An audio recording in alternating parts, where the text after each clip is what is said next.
Welcome to the Lead and Deliver podcast. We are glad you are here. Let's get into planning. Enjoy the show. Good morning, everyone. Welcome to Lead and Deliver, the podcast for leaders, churches, nonprofits, and mission-driven organizations who want to see organizational problems before they become crises.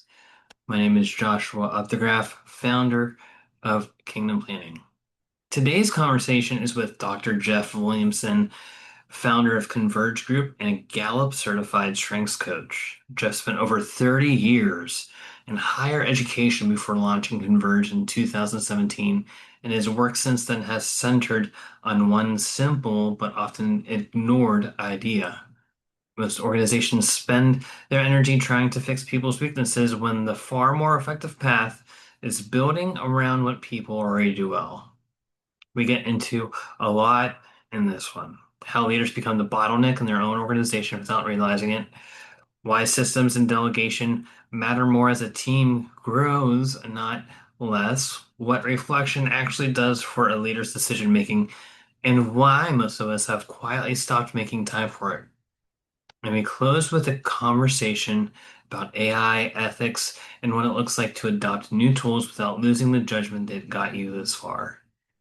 If you have ever sensed that something in your organization is depending too heavily on you, or you have wondered whether your team is actually built around their strengths or just their job descriptions, this conversation is for you. Thank you so much, Jeff, for coming and being a guest on our podcast. Let's jump right into the conversation. All right. Welcome back, everyone, to Lead and Deliver episode 2. A Kingdom Planning initiative. My name is Joshua Updegraff. I'm the founder of Kingdom Planning. And today we have a very special guest, Dr. Jeff Williamson from the Converge Group. Welcome, Dr. Jeff. How are you doing today? Thank you. Thank you. Good to be with you. I always enjoy conversations and leadership, like-minded people. So thanks for having me. Oh, absolutely. Just for background for everyone listening, Dr. Jeff is the founder of Converge Group Incorporated, an executive coaching and people development practice, and a Gallup certified strengths coach, which I love Gallup, so way to go there. After serving over 30 years in higher education as a dean, executive director, and professor of organizational leadership, he launched Converge in 2017, so not that long ago, to help leaders and organizations maximize human potential. He holds degrees in speech communications and an educational doctorate in educational leadership with postdoctoral work at Ohio State's Fisher College of Business. He is also the host of Leadership Level Up podcast and continues to teach at Olivet Nazarene University.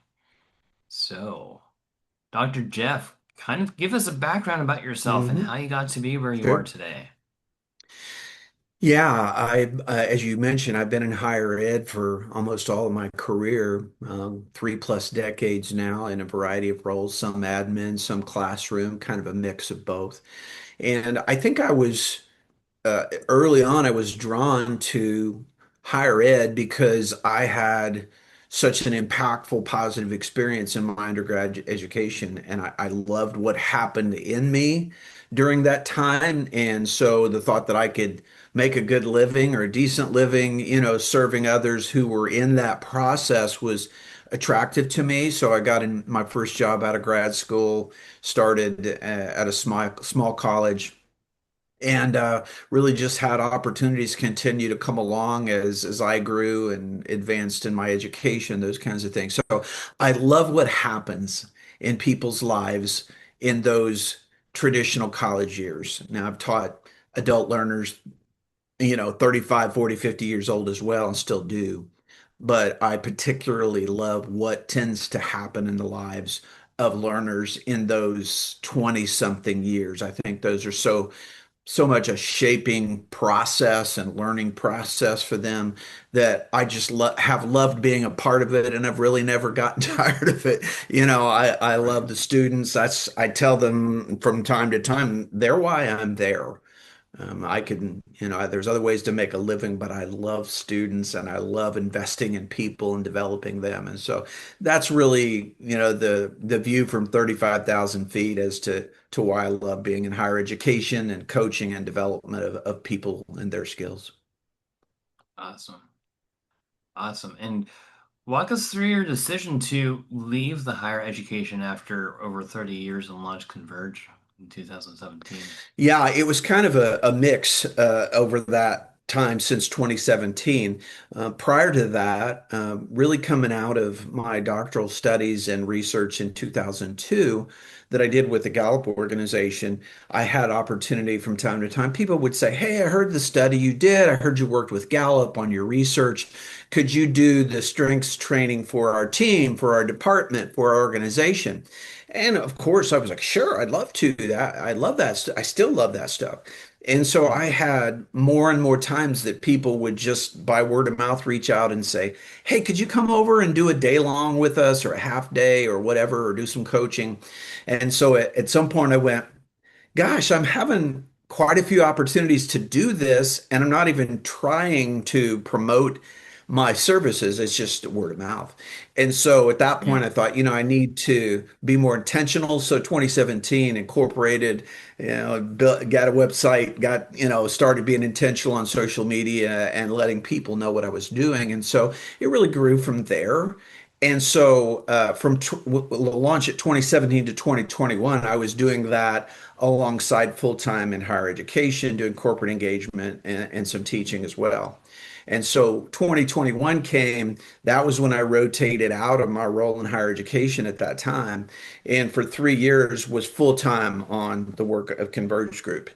And then 2 years ago, the School of Business reached out to me and said, hey, would you ever think about coming back and teaching in the School of Business? And I was like, well, if I can make it work with my business and my scheduled commitments there, yeah, I'll think about it. So that's what I've done the Mhm. last 2 years. Be starting the third year back. I kind of jokingly say my second tour of duty in higher education. So, but I'm happy to be there. Nobody had to twist my arm. So that's the progression of the two things working together and then now again doing both simultaneously, so that's a little bit interesting sometimes. I love that. Yeah.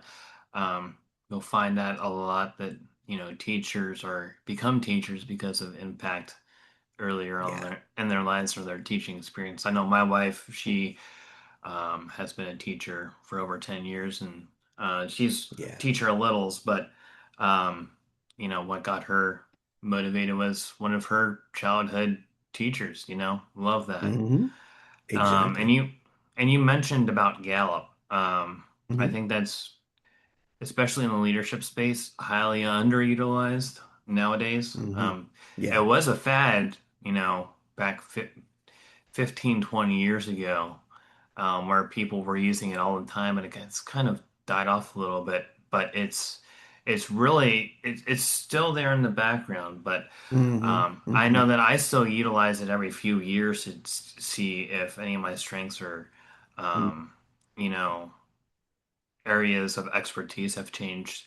Um, on a side note here, do you do that as well? Every few years, do you take the survey and see if anything's changed in your personality or strengths? I don't. I Mhm. took it way long ago before I even did the research partnership with Gallup in the late 90s.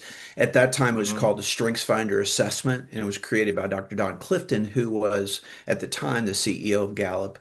And he later passed in the a few years after that. And in honor of him, the Gallup organization renamed it to the CliftonStrengths Assessment. But Mhm. it's the same tool. So I had taken it, I think 98 maybe, way back now. And then in the early 2000s, I did take it a second time because it was embedded in one of the graduate courses I was taking. So I thought, Right. why not? But since that time, I have not. Gallup would tell you that your strengths don't fundamentally change in Mhm. large measure. Yes, they might move around. Your top five might have a couple of three different ones that were in your 8, 9, 10 range previously. Right. So sometimes, as you go along and time passes, you might be in a different career where you're calling on a different set of strengths. So Right. sometimes some will emerge in that way, and then sometimes for those who have taken them a couple of times at least, they'll see their top five that are a little bit different. And the way that I describe that is that yes, your top five changed some, but when we look at what Gallup calls the domains or the domains of strengths, leadership, that their new strength, so to speak, is kind of Right. like a first cousin from the same family. I'll give you an example. So the Yeah. first time I took it, my top five included analytical. Okay, good. That's me. That's consistent. Well, then I took it 5, 6 years later. Analytical was not my top five, but strategic was in my top five. Okay, Right. strategic and analytical, very similar in some ways. Both live within that strategic thinking subgroup of the four domains of strengths. And so there can be some adjustment, but often I see it's within that same uh, area of the four domains of strengths. And so, yeah, it's interesting to see like, hey, took it 10 years ago. I think I'll take it again. Yeah. I don't encourage taking it over and over and over and over and over. Yeah. Um, Rather, but doing the work on those identified strengths in that first or second time, and then developing those muscles, if you will, from there. That's a good tip.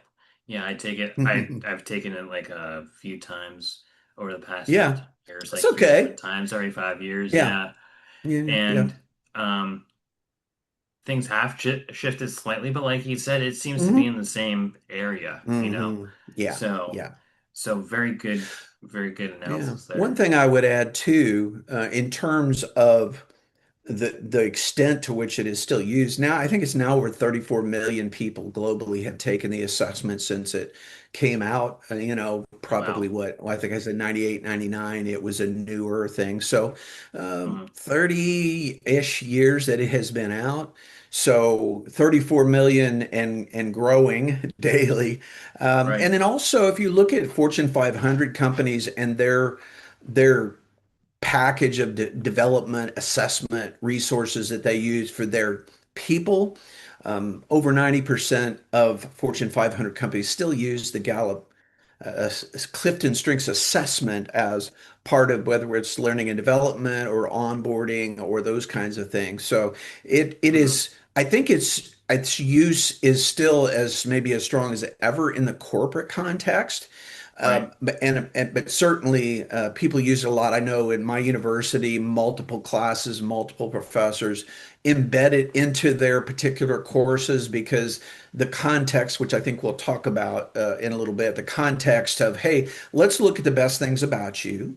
Let's look at the things that you have the highest strength levels in, and then come up with strategies and applications for how you can use those and how you can grow those.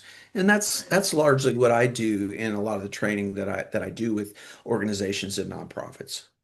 Right. Yeah. I know with the onboarding of my corporate position, we did it, and I know that in one of my like first classes for Hmm. higher education, Hmm. we did it to, and I think it was tied into building your brand, Hmm. because I like that. knowing your strengths is like instrumental Oh, to knowing oh, it's and key. building Hmm. what your brand for your company and your uh, career is going to be. Yeah, So, yeah. yeah, it So really is. Hmm. let's talk about that a little bit more outside of the specifics. Talk about the difference between a strengths-based approach versus Hmm. the traditional, Hmm.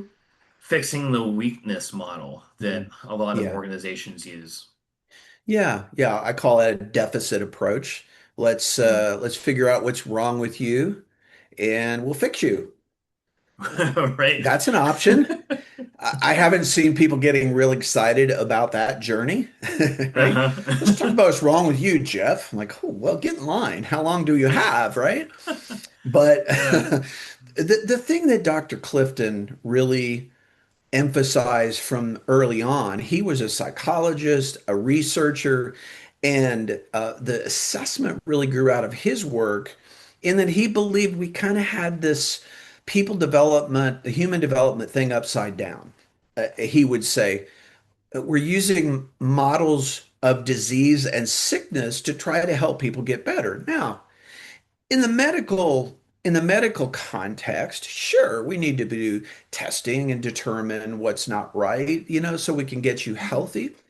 But in the space of people development, I I'm not speaking for him, God bless him, but I think he would say it's different in human development. It's different in our personal, emotional, psychological development in that um, there's not an assumption that we're sick to start with, right?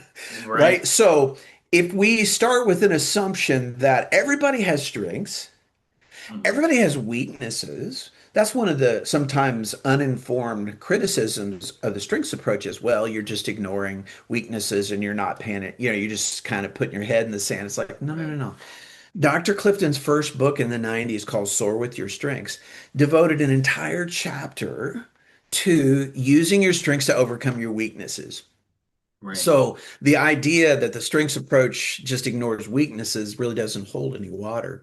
And so he believed that rather than starting with a deficit model, assuming you're Mhm. broken or that you're sick, let's start with the assumption that everyone has a unique mix of strengths and talents, and those can be developed and grown and expanded.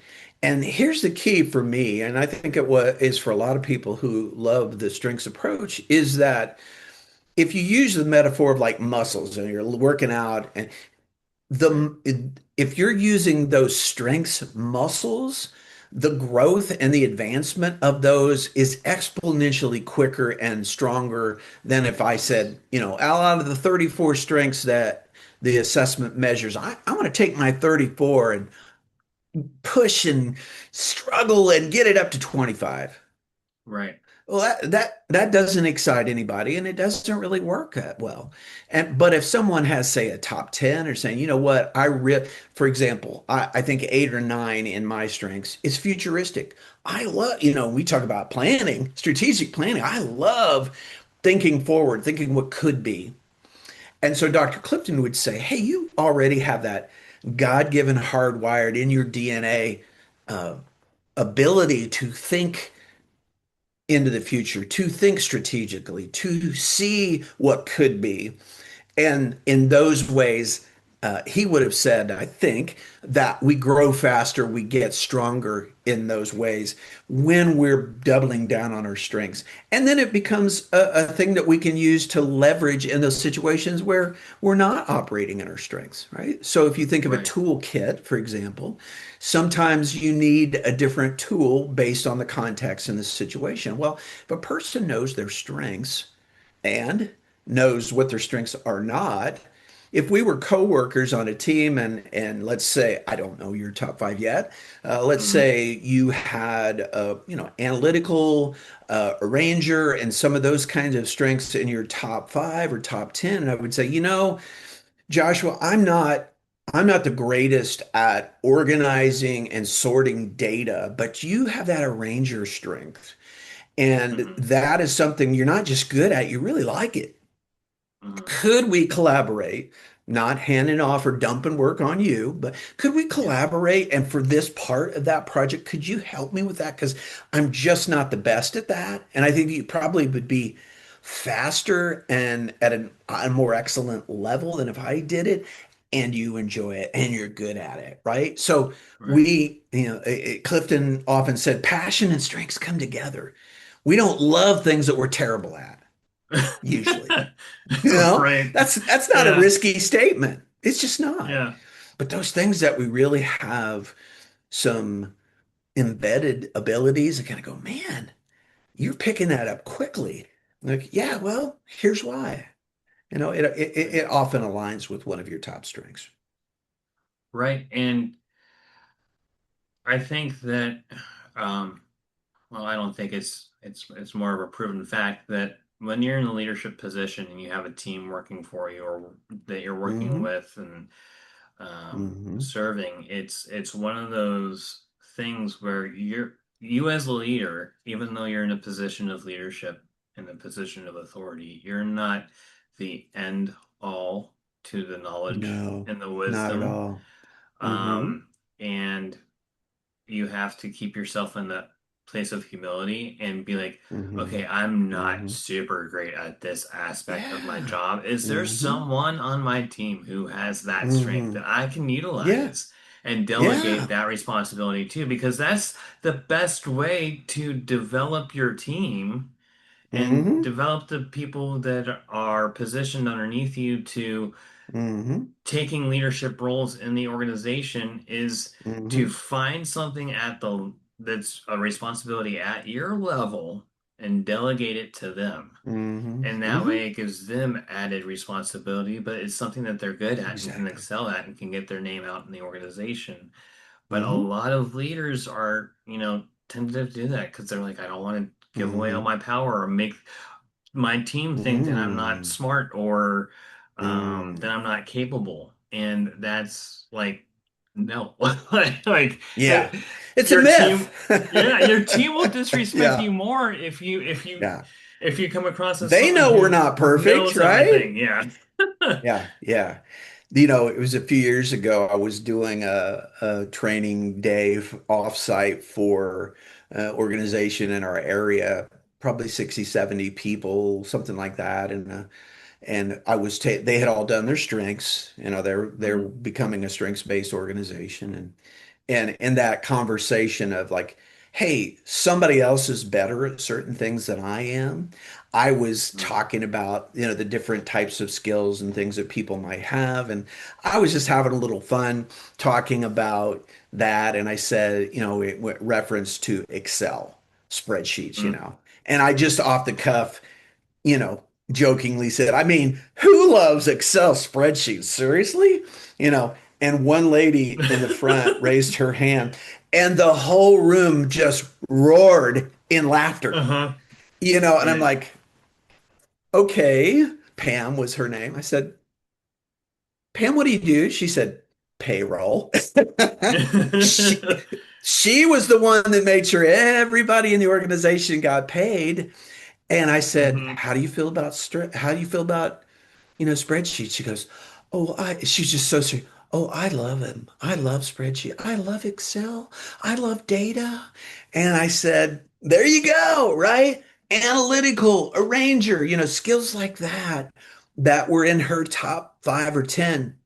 It made perfect sense. And I was just kind of kidding around thinking, well, nobody really loves spreadsheets. But see, I was wrong hmm even. In a strengths Right. approach, it's like somebody's going to be really good at this. Somebody in Right. this room is going to love this stuff. And hmm and she loves doing it all day, every day. And I'm thinking, hmm well, God bless you. I don't want to do that all day.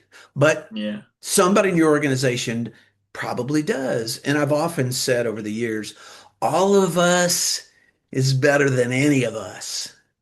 Right. And it goes back to that shared bucket of strengths, if you will. Yeah. For my corporate job, I'm a data analyst, and so for me, like the QuickBases, the Power BIs, uh, Mhm. the Excel You love spreadsheets, it. all that jazz is like You're like, get me into the data, man. Like that's where the yeah. issues because you can You want me to for make dashboards? I'm your boy. exactly. That's for me. It's like Yeah. Oh, could I? I Yeah. love digging into the data and finding the hmm problems and solving them and coming up with engaging solutions. And There you that's go. that's it's part of the mystique. And you know, hmm but when it comes to um, different aspects of the job, hmm hmm I may not be the best person for it. But when it comes to No, finding the problem and looking sure. into the data Sure. and finding the Yeah. predictability about it, I'm all Yeah. about Yeah. it. But Yeah, yeah. And so if we were peers in the same company, you might say, mhm, well, I don't really want to do that talk at the company meeting, but Jeff loves to do that. How about if I do the dashboard and I do a summary of the data and things, and then he can kind of relay it, and then you and I would go over it ahead of time. I say, no, I don't want to misstate this. Am I seeing this correctly? It means this, and this, and you go, yeah, exactly. I'd be like, okay, great. I can do a 20-minute talk on all this. This is going to be a blast. And you're thinking, thank goodness I don't have to do that. Oh my good. right. Right. And that again, it goes Mhm. back to our unique strengths. And we're both better when we recognize that and go, oh, Joshua, he's my guy, man. When I need data and information and details for a presentation, he's my guy. I'm going to go Mhm. talk to him because he's awesome at that stuff. Right. By the way, what are your top five, if I could ask? Your latest, greatest top five? I, Or some of your honestly, favorites. Let me just say it. What are some of your analytic. favorites? I won't put you quite on the You've spot. probably guessed analytical is in my top five. I was kind of thinking Um, that. Yeah. hmm but I'd have to look. Yeah. I It's would been a guess little maybe a bit, yeah. ranger. That's one that I see, some particular roles and positions that people who really do. Like, man, I love sorting, organizing data and information. I'm like, well, there's your ranger. You like to take Right, this big bucket of things and make sense of them. And that sounds right. some like you. Sorry about That putting you on the sounds right spot up my there. Name wheelhouse, yeah. naming your top five. I always teach and preach Who people, you got to need commit them to memory. You got to commit them to memory, right? So I have to be who careful to needs to go, test oops, whenever didn't, you have Dr. Jeff? Just yeah, ask you him know, what the top five yeah. are. And the cool thing is because of the platform that I work with Gallup to get, Mhm. the assessments for organizations when I work with them is like, I can go look it up and kind of go, oh, what was his top five when I did that training for their company? And I have that. I'm the only one that can see that myself, Yeah, but that's pretty handy because the other day I was getting ready to talk to somebody and I couldn't, with I don't know, hundreds that are on my right. inventory. I went back and checked and went, oh, okay, that's right. That's his top five. And so that helped me to coach and work with him in a way that was aligned with his top strengths, speaking that Right. common language. I love it. Um, you speak about personal leadership development and the idea that leaders are the limiting factor in their organizations. Can you Sometimes. unpack that? Yeah. I mean, hmm I see hmm it a lot in corporate. hmm Um, hmm I work for a company that um, I think does a pretty stellar job at hmm equipping their leaders, but you still hmm see sometimes that leaders are the limiting factor, and especially in nonprofits and hmm churches. With hmm kingdom Yeah. planning, I have a bunch of material about how a lot of the times the leaders of those organizations are everybody's looking for the bottleneck in a program or a system, and then whenever we sit down with them and analyze what's going on, they are the bottleneck, right? Right. Yeah. Um, That's not and unusual. Yeah. right, and it's no fault of their own, right? It happens with every organization and every structure, every once in a while. But can you hmm unpack that? And when Sure. a leader recognizes that reality, hmm what typically hmm is the path forward for them? Yeah, I think there's a couple of different examples of that. One is whether they're a for-profit or Hmm. they're a nonprofit. A lot of similarities, but sometimes there's some differences there, and I'll explain that. But let's just start with say, hey, if it's a smaller team, if I'm the CEO or I'm the founder of a new nonprofit and it's a cause that I believe in, its purpose and its mission is really important to me and our community.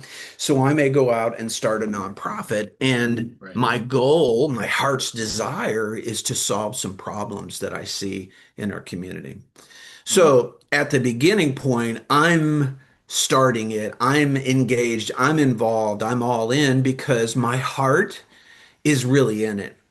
And Right. that's good. That is really good.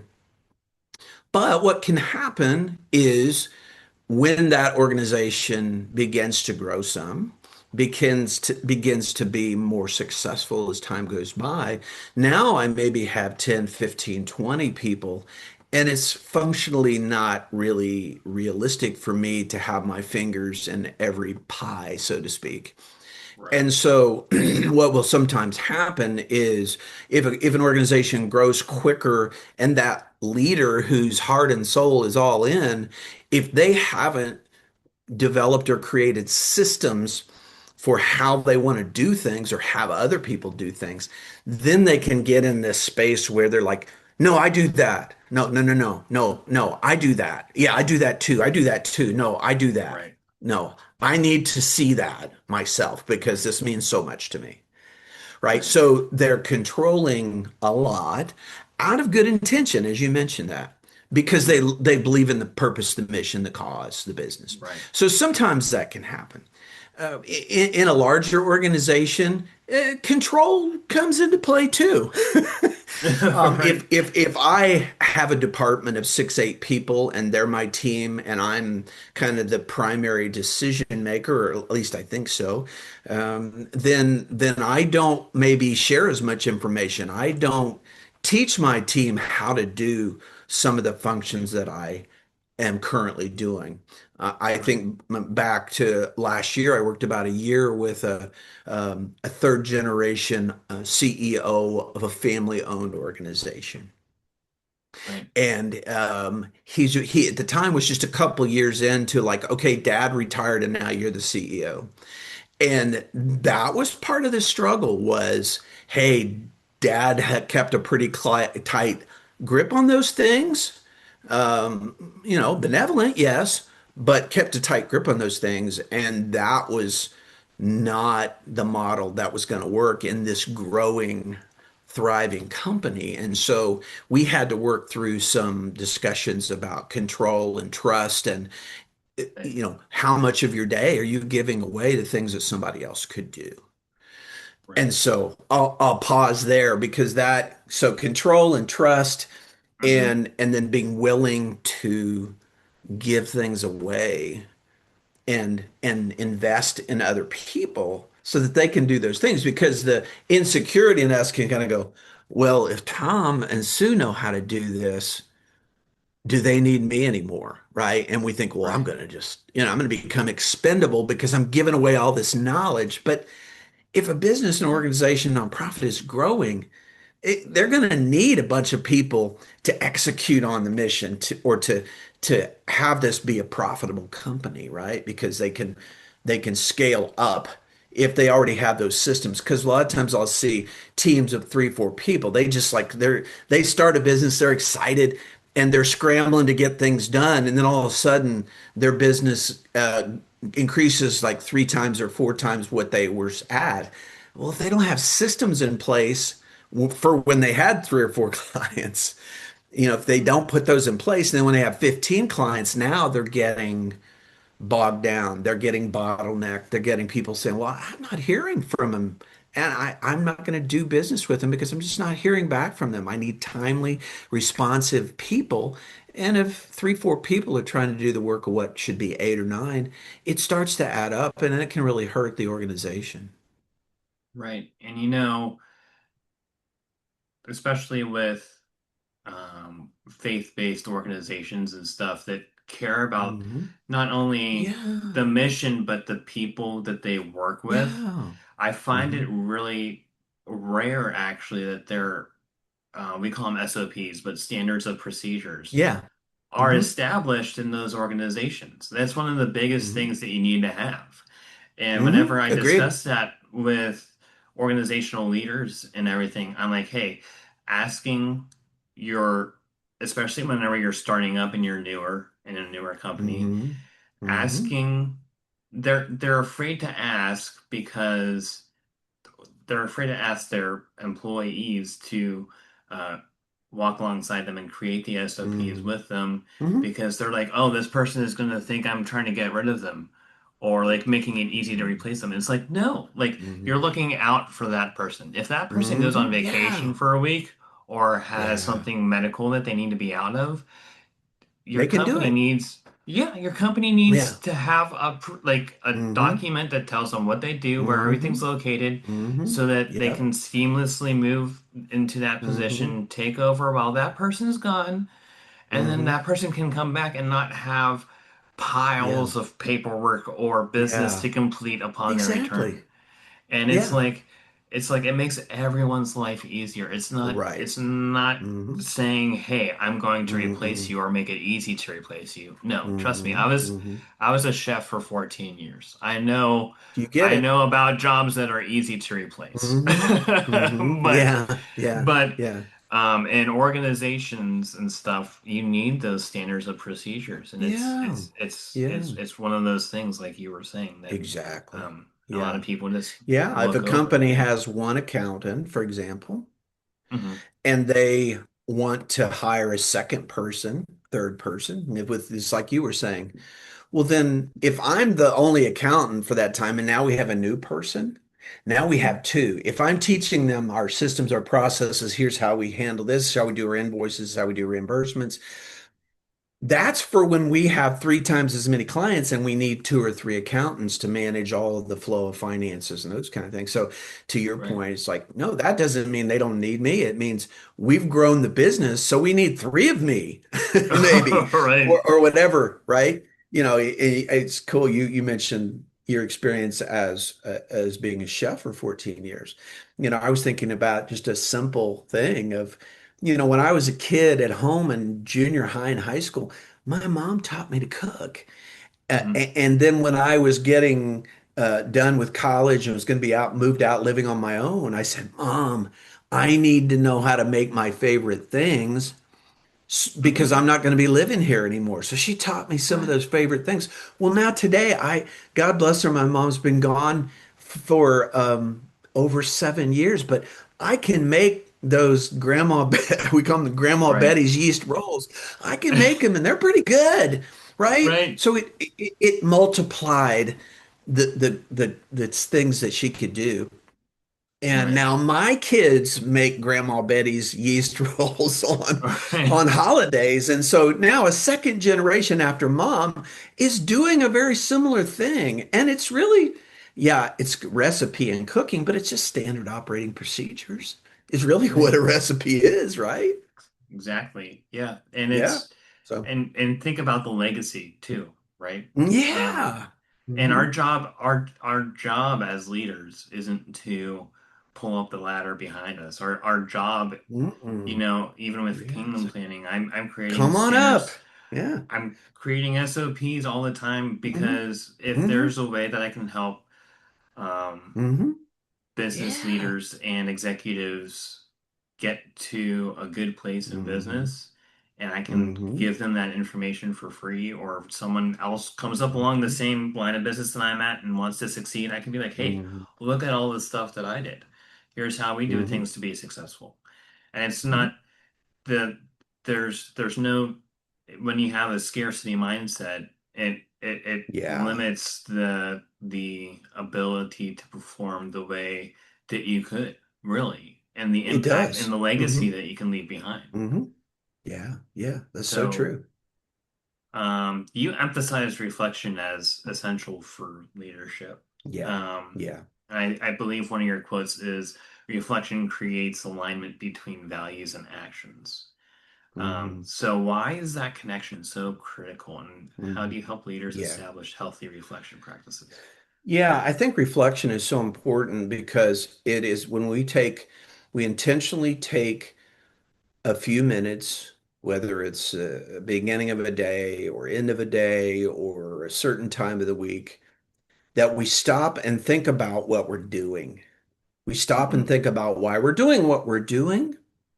And when we do that, we give ourselves time to have some aha moments or some conversations. I never thought about that.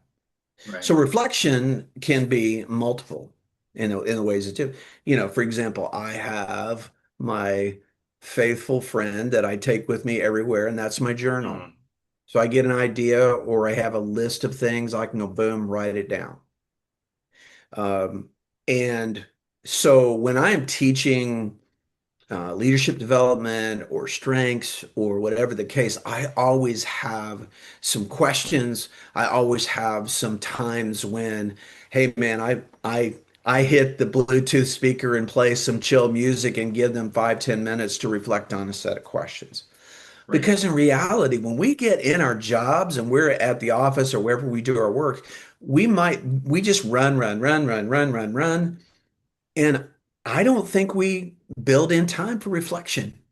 And I think No. that's a real mistake. I've So heard. when I do offsites or I do training or I do one-on-one coaching with people or I do bigger events, I still give them time for reflection. I did a conference a few months back. It was like 200 people, and I still said, okay, here's 3 questions on the slides. I'm going to play the music, and I'm going to give you 10 minutes to process and take notes and think about what you think about these things.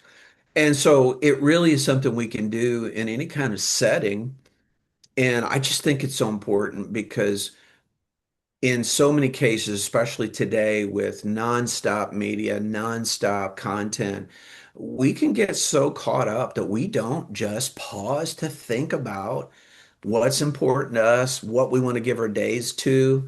Our days are numbered. We all have 168 hours in a week. Doesn't matter who we are. And so then we have to, I think we don't have to. We have the opportunity to stop and go, okay, well, if I'm sleeping a third of those 168 hours so that I'm healthy, Yeah. that leaves this many hours. What do I want to do with that each day? What do I do with that this week? And we can be more intentional because we've taken the time to reflect on what's really important to us. I totally agree. And So, I think yeah, I think one of the things that's prohibiting us from reflecting nowadays is just people don't know how to sit in silence or anything they for don't. more than Yeah. 5 minutes. Hmm. It just Yeah. freaks them out a lot of the time, Yeah. to be Yeah. honest. Yeah. Yeah. Put your phone down. It'll be there, right? I was Right. talking to my most of the courses I teach are senior level, junior level courses. And at the end of the semesters, I meet with each of the project teams of 3, 4 students. They've done a semester long project deliverable, that kind of thing. And so we were talking about technology in the context of that. And, that in class, I tell them you have to put your phone away. Don't take your phone out during class. Don't want to see Right. it. Whatever Right. it is, it can wait for an hour.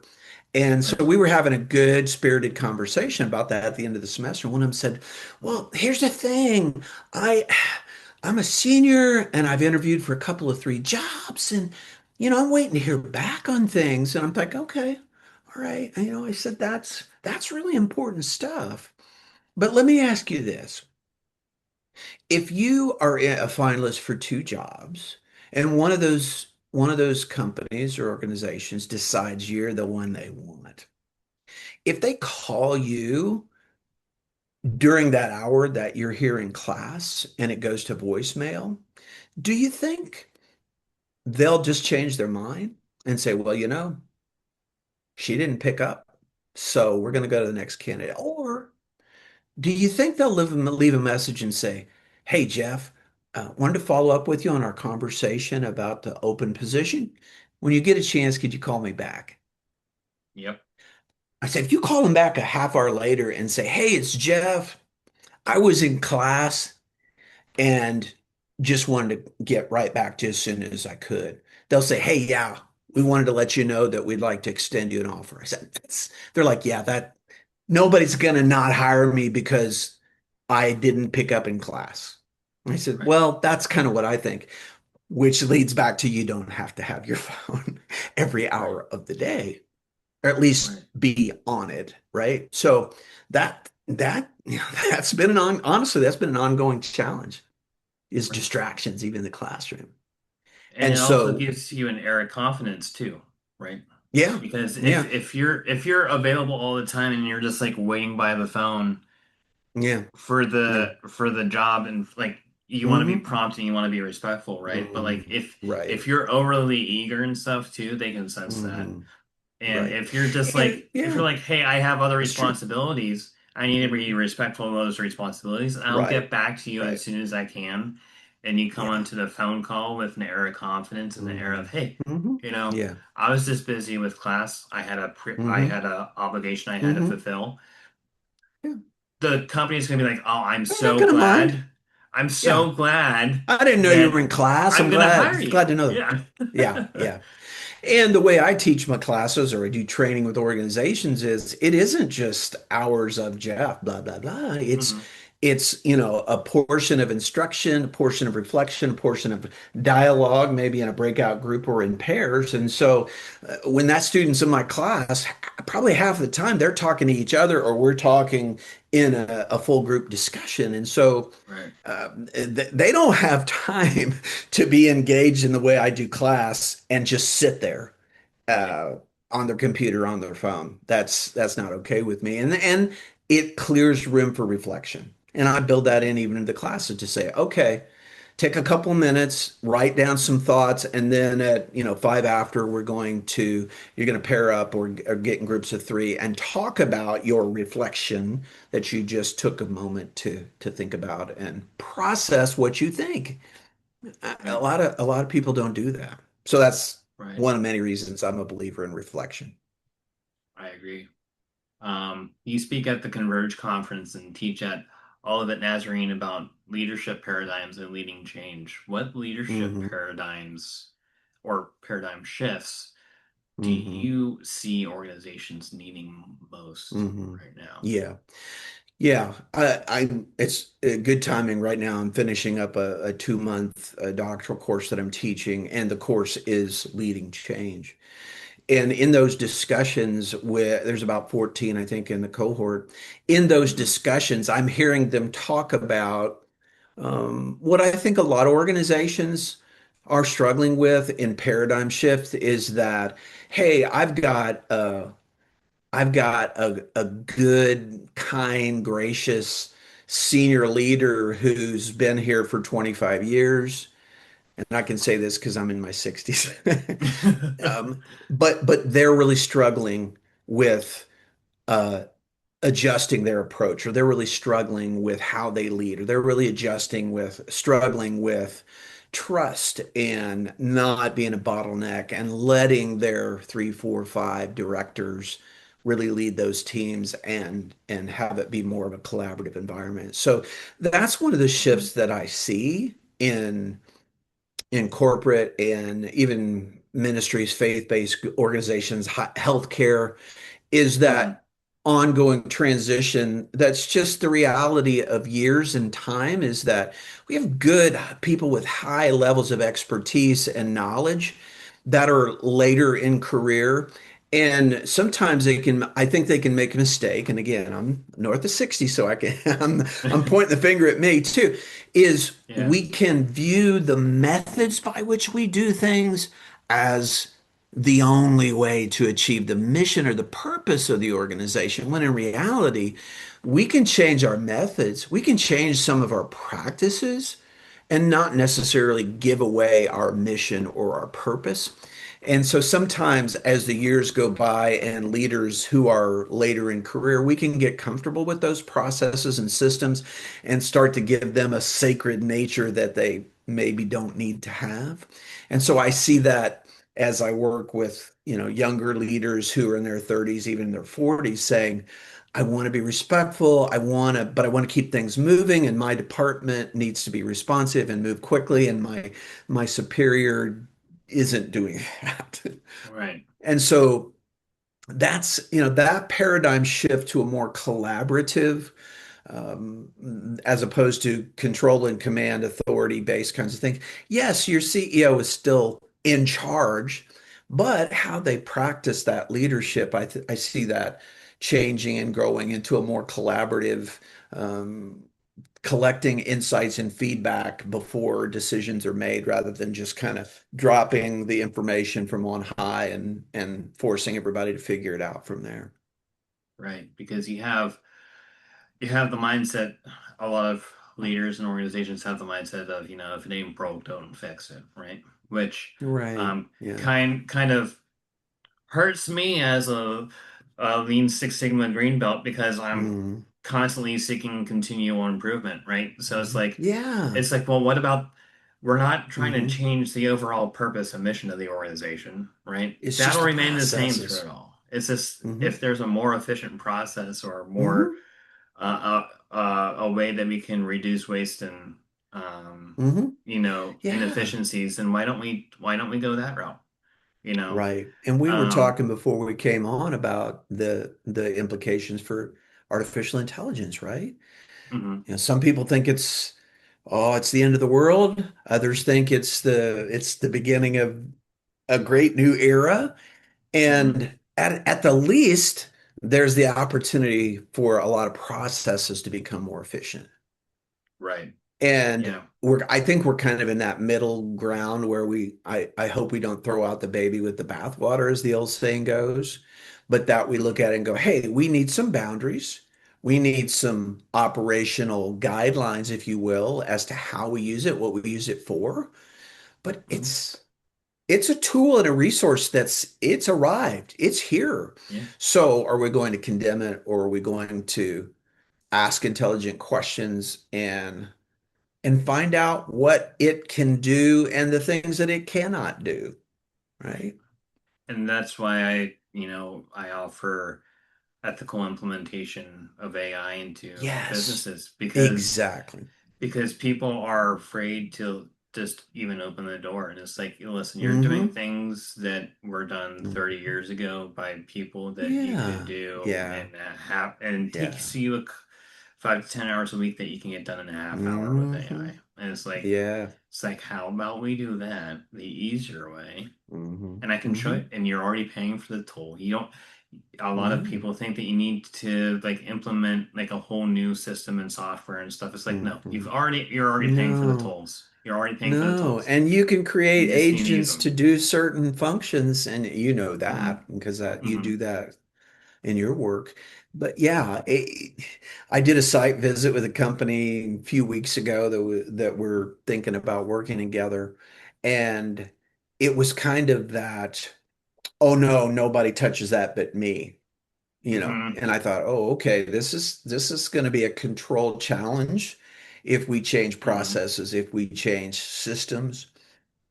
And yeah, the jury is still out on those because this Yeah. was a successful company that still has very organized stacks of manila folders. Right. But it's kind of like, my wife and I joke about it a lot. Um, whenever whenever you're driving and stuff and you're on the interstate and stuff, you can just use the cruise control, right? hmm Whenever I first got accommodated to cruise control, I I've been driving for a long time and I'm like, hmm I'm not using cruise control. I what if something happens? I need to be able to adjust. And then Yeah, my dad, dude. who's in his 70s, Yeah, he's like, yeah. just use it. hmm hmm You're a That's a control good freak. And metaphor. so Yeah. so Yeah, it's a good metaphor. It's like all I you gotta do use it is on tap the brakes. yeah. If you want to slow down, whatever. I used it and it was nice. It was hmm like, but I was out of control, and that's hmm what I was holding on to. Like Yeah. I Now I there's I could still self-steering control. cars. I can still control the car the way I needed to if need Ah. be, but Mm-hmm. for that moment where I didn't need to hmm be, I could just hmm let it go. And that's like similar thing with AI. You can still come in control Yeah. of the thing if Yeah. you need to. I'm not saying you hmm have to use it 100% of the time. hmm But there's Yep. some things that could make your life a lot easier and, Oh let you boy. stretch your leg a little bit so you don't get a leg Yep. cramp on a 6 hour drive. Mm. Yeah, So that's a good parallel. Yeah. So so it's like, okay, co-pilot or whoever, I didn't mean that. Actually, what I wanted was this. And so that's a course correct. It's like, woo, mhm. don't change lanes. Let's stay Yep, right yep, here. yep. Yeah. Yeah, I'm So gonna remember that. I like that. yeah. I'm glad I said something that was good. There you go. Oh yeah. Um, so you said leadership is fundamental. You have said in the past that leadership is fundamentally about making people feel important and helping them maximize their talents and hmm gifts. Yeah. In Yeah. high pressure, business environments. Hmm. Walk us through what that looks like. Yeah, yeah.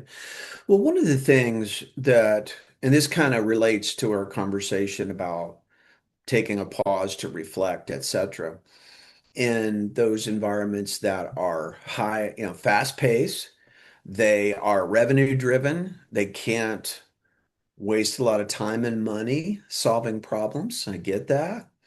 But one of the things too that I see in those types of organizations in those environments is they have really high, they tend, not always, Hmm. but they tend to have really high turnover. And really high turnover is very costly, right? If you look at the numbers that of the expense that it takes to advertise a position, recruit candidates, get them in the funnel, narrow them down, interview them some more, offer them, and then if they accept, get them onboarded, get them trained, and the months and months of time that that takes, as Hmm. opposed to making adjustments to keep people in the organization, helping them get better, training them in ways that they can grow in their job or they can grow or overcome weaknesses by partnering them, collaborating with someone in the organization. When organizations really think about the math and do the math Hmm. on what it costs them to have 60, 70% turnover every 6 months in like sales positions or some of the others that are really high dollar driven kinds of things.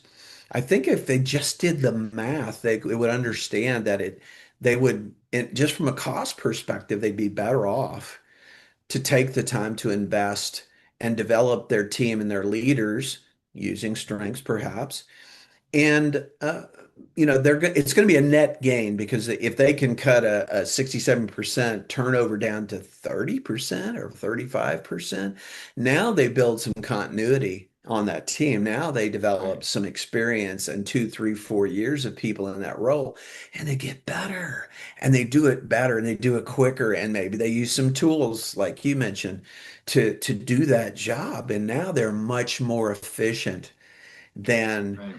a first year employee, then you go back and start over, and you have a 1 year employee and you go back and start over. So I think there's really value in building the team because Hmm. when they are invested, be that strengths training, be that certifications, be that whatever, if they're seeing that they're being invested in, that enhances the likelihood of them staying put. And if teams are engaged, if people are engaged, they're way, way more likely to stay. I mean, Gallup numbers indicate something like around 35% of employees in America say that they're engaged in their work. Yeah. That's not good. No. The flip is that, oh, okay, so that's 65% or so that are either not very engaged or actively disengaged in their work, where they're actually adding to a toxic environment. So all those things together in terms of retention, engagement, employees, it's a dollar cents gain to invest in them and lower your retention and then up the level of expertise and knowledge that your employees have. And that's why I think Right. it's valuable to show people that they matter, to show people that you're willing to invest in them, um, so that they stick around and grow and get better. And when people get better, our organizations get better because our Right. organizations are made up of people. Right. And you gotta think too, right? If 60 to 65% of your people, if that's a turnover rate for your company, and the attrition That's rate, bad news, man. Yeah. like, and for example, you're paying $10,000 just to onboard them, plus whatever salary that Hmm. they're getting. Hmm. Yeah. How are you operating a net positive if you have that kind You're of not. turnover? And It's you're just like, not. Yeah. yeah, yeah, and And they're you not gotta highly effective their first year, no, even after you onboard them and get them in the job. It no. really takes a whole year, typically, for a Hmm. new employee to really be, firing on all pistons, as the saying would go, or really knowing the job throughout a 12-month cycle, where year two, we're like, hey, they're picking it up. They get it. They understand. more than anybody really can, 3, 4 months in. So I think if people will look at the dollars and cents, I think that's a net gain if they invest in their people, if they let them know they're appreciated, and then again, identify those strengths and then help them develop those strengths and they become better employees and better bosses and better peers and all those kinds of things. Building strengths-based organizations is not a flavor of the month quick fix. It's not. Mhm. I mean, if you just have somebody like me come in and your team takes strengths and I do my half day training or whatever, and they never look at them again, they never pay any attention to them again, eh, it's not going to have much difference. But if they do what multiple organizations have done that I've worked with, just last week I had a strengths training session with 5 employees at a nonprofit that I've worked with for a long time because they had 5 new employees this year. Well, I think it might be one exception or two, but in a team of like 20 people now, everybody's taken their strengths assessment. Everybody's gone through the training with me and they're posted on their doors, they're posted on their desks. And so they're visibly putting and keeping their individual strengths in front of their team. And now Right. collectively, we know who's good at what. And it really has the potential to change the whole workplace experience. Right. I love that. Just a couple more questions, and then we'll end with a question for Hope. Um, I you like teach, that. me too. You teach coaching, mentoring, and conflict resolution. One of the Hmm. most important things to me, when it comes to leadership is a healthy dialogue and conflict. So Hmm. how do leaders approach conflict in ways that actually strengthen their relationships rather than damage Hmm. them? And why is that Yeah. skill so rare to find nowadays? Like we Yeah. can't even disagree with each other, much less have differing opinions. Right. So, Right. like, Yeah. how, why is that rare, and how can we strengthen the relationships than damage? Yeah. Yeah. Two thoughts. One is it's not unusual for someone to ask me about my work and say, so what are some of the frequent topics that people want you to come and do, keynote on or talk about or do a class or a session on? And I will say, well, when I started doing this 25 plus years ago, so to speak, the two things that were most common needs that groups and organizations would come to me and say, Jeff, we've got to improve our communication and we've got to get better at resolving conflict. Now, 25 years later, here in 2026, the two things that people reach out to me and say, we need your help with is, Jeff, we've got to get better at communication. We need help with resolving conflict. So, Yep. where two or more are gathered, sometimes there's going to be conflict, right? Even if it's a little Right. bit. And so, I think one thing is we have to understand that conflict isn't a sign of an unhealthy organization. How we deal with conflict, how we resolve it is more of an indicator, or if we do resolve it, Right. is a better indicator of a healthy organization. So it's always going to be there. People just have different perspectives, different opinions, and we can respect that and say, please tell me more about that. I don't understand, but I want to understand. Hmm. I was in a meeting earlier today, and we were talking about that very thing, mediation, resolving conflict. And uh, the thing that I said in response was, I think as I've gotten better at that in that space, is that I've gotten better at asking questions. Right. Is that I ask more questions. I don't make pronouncements or I don't, well, here's what you need to do. Right. That's never resolved a conflict. Uh, um, but asking better questions is one of the what pathways I think to resolving conflict. So if again, I'll go back, use you and I, if we're coworkers and you're upset with me, I'm like, Joshua, what? I don't understand. Um, Hmm. it's obvious you're upset with me. Coming out of that meeting last week, I had a sense that you were really unhappy and you left quickly and you haven't said a word to me since. did I misread that, or did something happen there that was upsetting to you? Could you tell me about that? Right. Okay, that's a different invitation. What's wrong with you? You passed me in the hall and you didn't say a word. Come on, Right. man. What's your problem? Right. Right. That never solved anything ever. But if I Right. say, Joshua, you don't seem like yourself. Was there something in that meeting last week that was upsetting or even hurtful? Hmm. Could, did I, am I misreading that? And you may go, well, no, you're not misreading it, Jeff. When you said this, I was so frustrated. And I'm like, oh my, I am so sorry. I didn't think, it didn't occur to me at the time how that might sound to you. Right. Uh, can I back up and tell you what my intent was, and in which you'll probably go, yeah, sure, go ahead. You say, okay, here's what I was thinking when I said that. Here's what I meant.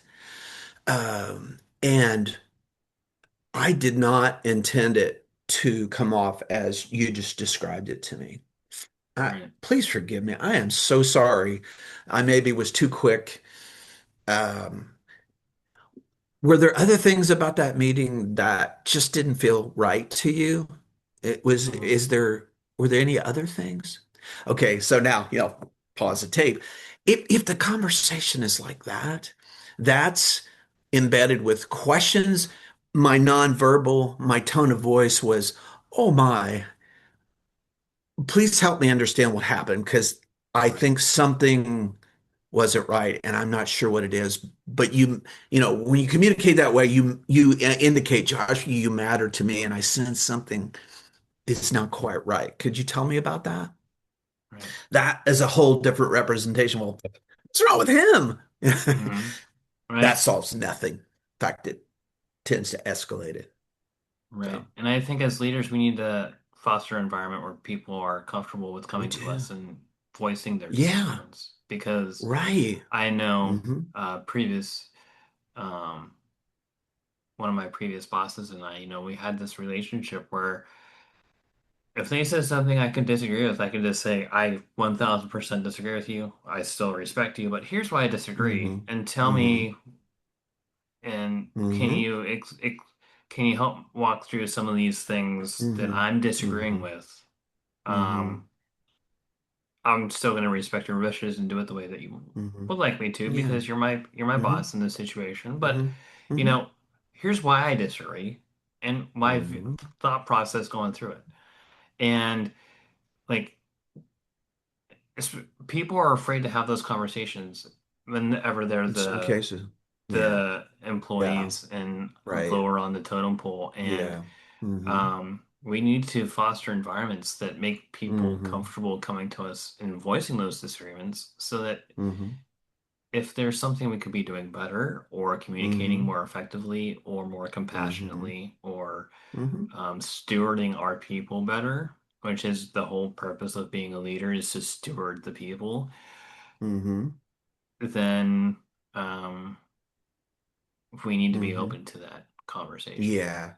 And I think again, going back to asking better questions, right? If we're in a Hmm. scenario where I'm that boss you just described, I would hope they'd say, okay, could you tell me what would be some of the sticking points for you, Josh? Hmm. If we went with that decision, you said you didn't agree with that. Could you walk me through a couple of three things that give you cause for concern or heartburn? Right. And then they zip Right. it and hear you and go, Right. okay. Hadn't thought about that. Okay, keep going. Hmm. Right. Hmm. Hmm. What about this? Would this be okay, yeah, sure. Tell me some more. Could you tell me more? That's one of the most powerful questions in those kind of situations. When you have a concern and I haven't heard all your concerns to say, okay, could you tell me more? Hmm. Exactly. And then we let the silence be available for you to go, well, yeah, there's a couple of places I think that might be a real problem. Okay, keep going. I'm Hmm. interested. Tell me more.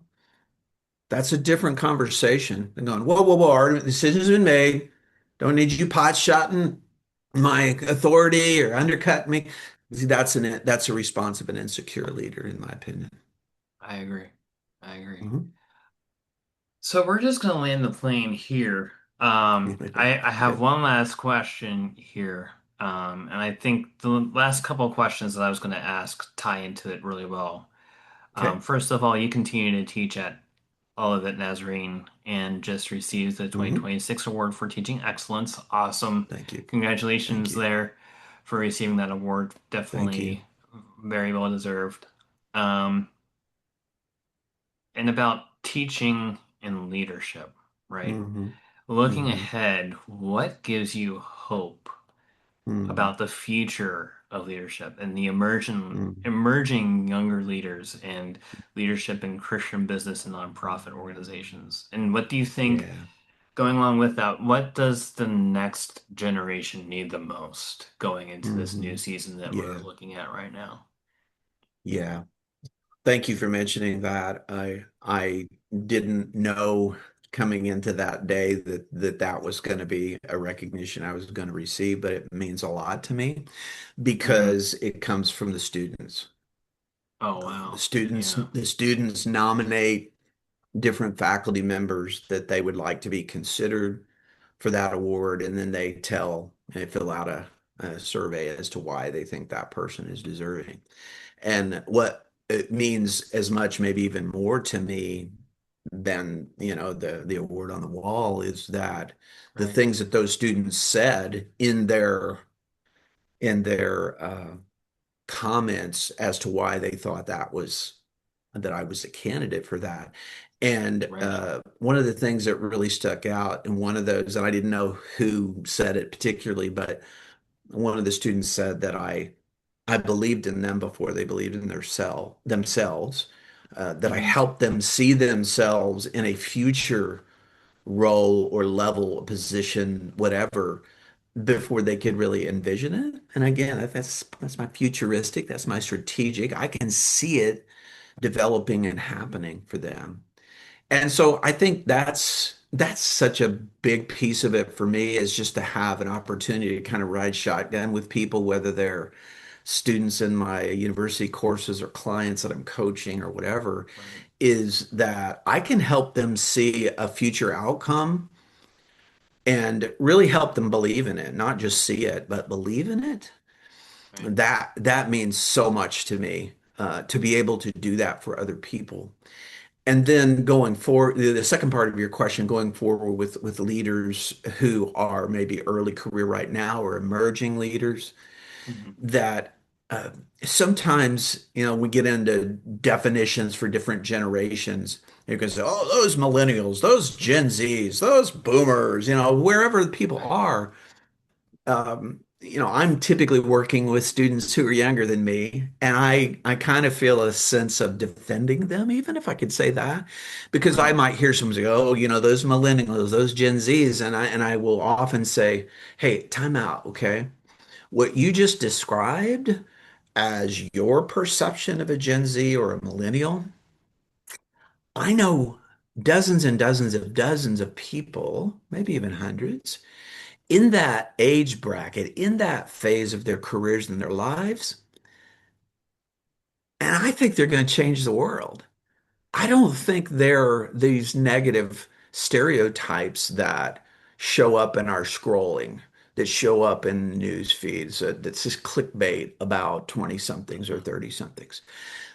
What I'm seeing is a very capable emerging group of leaders who are wanting to advance their education and advance their experience, and that Hmm. have probably more compassion and care for their fellow man and colleagues than we did as a people 20 years ago. So I think, what the pandemic and since has revealed in our struggles with mental health overall as a society, I think it's uncovered something that needed attention long before 2020, but it's just kind of accelerated the need for that. And so I look at emerging leaders and I'm not trembling and saying, oh, Lord, what is going to happen when people like me retire? Right. If we're gifting and teaching and training people in their strengths and their gifts, I think they're going to do everything my generation did and a whole lot more. So that's my hope going forward is that there are more resources, more tools, more ways that younger emerging leaders are growing and getting better faster than I probably did or my peers did back in the day. So I'm encouraged and I'm hopeful as I work with young emerging leaders all around me. Awesome. Love that. Well, if um, I could do the honor and um, pray us out, and we'll close. And Thank you. I'd love um, that. absolutely great.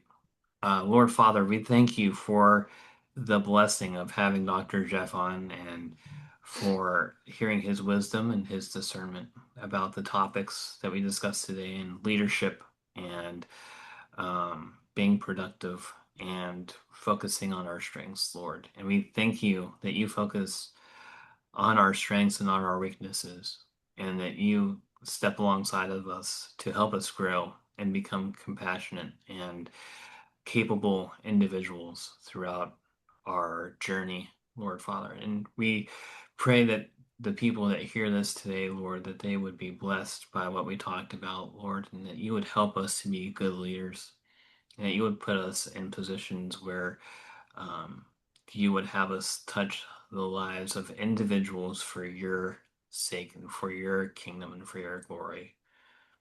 And we pray that you would use us as your tools for your Hmm. kingdom, that you Hmm. may get the glory and the honor and the praise.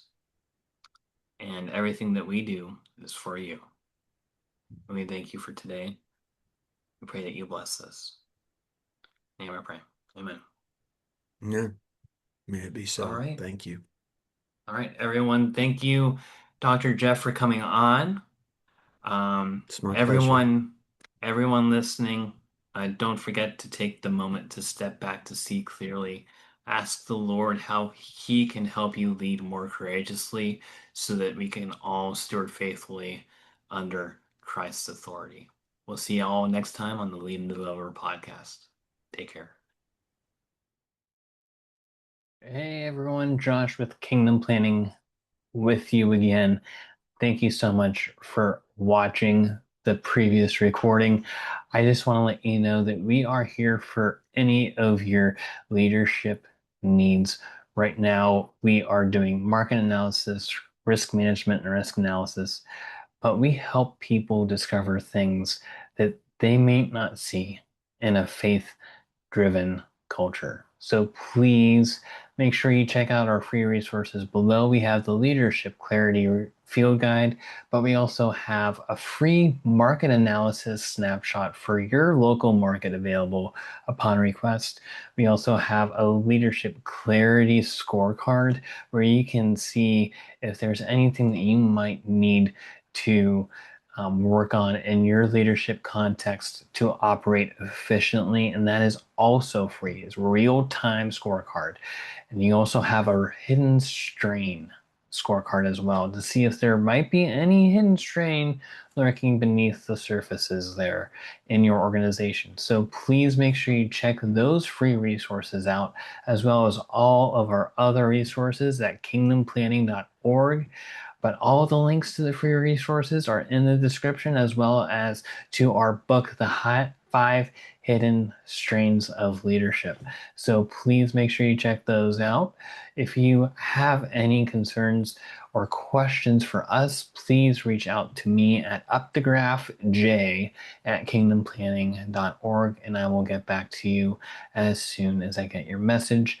Or you can reach out to us at kingdomplanning.org/contact, and we will get back to you as soon as we receive your message. We really appreciate all of your support. Stay blessed and have a wonderful rest of your day.